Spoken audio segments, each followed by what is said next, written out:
जब तक आप सूर्य की तरह रोशनी देने वाले बनने का प्रयास करेंगे तो उसी की तरह आपको तपना होगा, बहुत सारी परिस्थितियों से होकर आपको गुजरना होगा, जिससे कि इस बखारी से एक नए अभियान की शुरुआत आज से 7 साल पहले हमने पर्यावरण संरक्षण के रूप में किया था। और मुझे गर्व महसूस होता है कि आज इस अभियान को हम राष्ट्रीय लेवल तक ले जाने का प्रयास करने के लिए पूरी रूप से तैयार हो गए हैं। और मैं शुक्रगुजार हूँ बहुत से टीचर यहाँ पे, मैं यहाँ पर नमन करना चाहता हूँ टेकाम मैडम जी को कि उन्होंने मुझे सामाजिक विज्ञान का विषय पढ़ाया। जब से हम 6वीं क्लास में पढ़ते थे तब से मैं उनका यहाँ पर आगमन हुआ और आज भी उनका पढ़ाने का तरीका मुझे याद है कि किस तरह से मैडम पढ़ाती थी। तो एक सामाजिक विज्ञान का अध्ययन करके और पर्यावरण का अध्ययन करके मेरे मन में ऐसा विचार आया कि नहीं, हमें गांव से भी कुछ बाहर निकल के कुछ बड़ा करना चाहिए।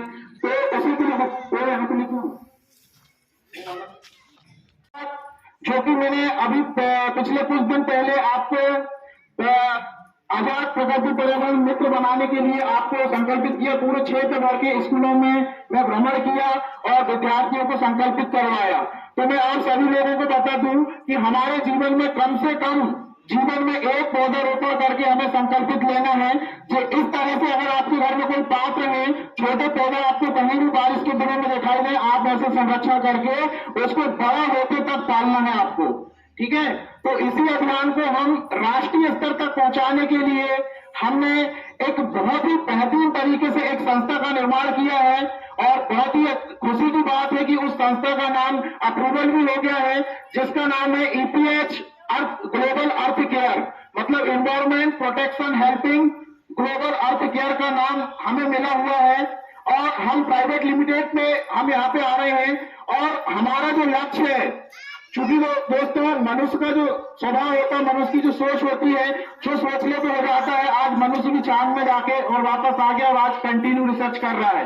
तो हमने भी ऐसा सोचा है कि हमारी संस्था के माध्यम से हम 50,000 फलदार बगीचे लगाने का प्रयास करेंगे और लगभग 5 करोड़ सुरक्षित रूप से पौधारोपण कराने का हमने ये लक्ष्य रखा। अगर वह हमारी संस्था से एक सदस्यता लेता है, लाइफ में 1 टाइम एक सदस्यता होगी, आजीवन सदस्यता होगी वो, और लाइफ टाइम जैसे जैसे हमारी कम्युनिटी डेवलपमेंट होते जाएगी, हमारा सिस्टम उसे एनवायरमेंट प्रोटेक्शन के लिए हेल्प देते जाएगा। किसानों को हेल्प करेगा, मजदूरों को हेल्प करेगा, बेरोजगारों को हेल्प करेगा। और हमारी जो संस्था का मुख्य उद्देश्य रहेगा कि गरीब लोगों को, जो गरीब विद्यार्थी पढ़ नहीं पाते, कोचिंग नहीं कर पाते, तो उन्हें हमारी संस्था कंटिन्यू हेल्प करेगी। ऐसे विद्यार्थियों को रिसर्च करेगी जो वास्तव में पढ़ नहीं पाते, स्कूल नहीं जा पाते या अपनी कॉपी पुस्तक नहीं ले पाते, तो ऐसे विद्यार्थियों को हमारी जो संस्था, हमारी संस्था के जो सदस्य हैं, आप सभी भी संस्था के सदस्य बन सकते हैं। तो आज इस युवा दिवस के अवसर पर और स्वामी विवेकानंद की जयंती पर योग करते हुए, सूर्य नमस्कार करते हुए, एक नई सोच के साथ, एक नए विचार के साथ आपके इस विद्यालय से इसकी शुरुआत करने जा रहे हैं। और आज खुशी की बात यह है कि हमारी गूगल वेबसाइट भी जो है आज 12 बजे लाइव हो जाएगी और उसका जो कि कंटिन्यू वर्क चालू है और रजिस्ट्रेशन भी हमें लगभग 20 तारीख तक पूरा कंप्लीट हो जाएगा और हम लाइव यहाँ पे आ जाएंगे और एक राष्ट्रीय स्तर पर कार्य करने के लिए अग्रसर होंगे।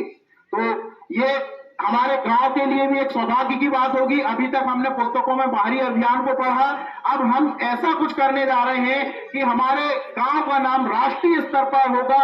हमें राजनीतिक जो बड़े बड़े राजनेता हैं वो भी हमारे गांव को पहचानेंगे, संपूर्ण देश में हमारे गांव की पहचान बनेगी। ऐसा हमारा प्रयास है और ऐसी हमारी योजना है।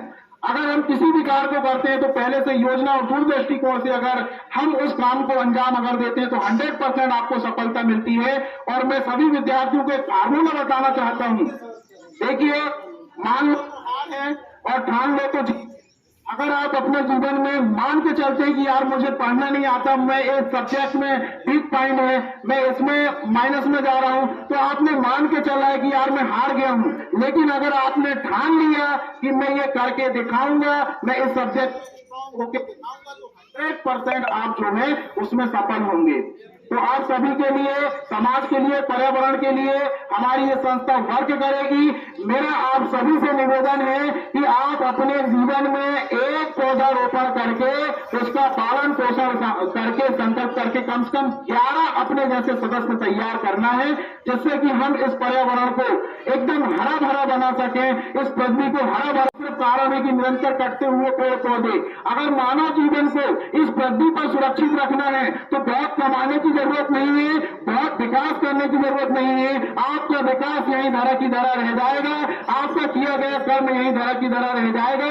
आपको इस पृथ्वी को अगर बचाना है तो एनवायरमेंट का प्रोटेक्शन जरूर करना होगा, अन्यथा ये पृथ्वी एक दिन विनाश की ओर जाती जाएगी। शायद आप लोगों को मेरी बातों का कुछ मजाक लगता होगा, लेकिन ये रियल सत्य है।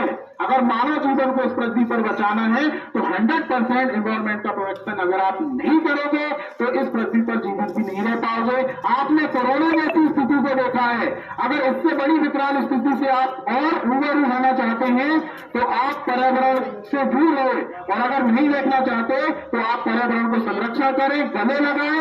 100% आपका जीवन स्वस्थ होगा, आप सफल होंगे और एक अच्छी सोच से देश का निर्माण करेंगे, राष्ट्र का निर्माण करेंगे। मैं अपनी वाणी को यहीं पर विराम करता हूं। मुझे इस मंच पर बोलने का मौका मिला। जय हिंद, जय भारत, वंदे मातरम। भारत में हमारा ऐसा प्रयास है कि हर एक विद्यालय पे जाने का, हमारी जो संस्था है, हमारी जो कंपनी हमने बनाए हैं, उसके माध्यम से हम हर एक विद्यालय पे जाने का प्रयास करेंगे। वहां से हर एक विद्यार्थियों को हम संकल्पित करवाएंगे। इस तरह से हमारा ये 5 करोड़ का लक्ष्य हम पूरा करने का प्रयास करेंगे।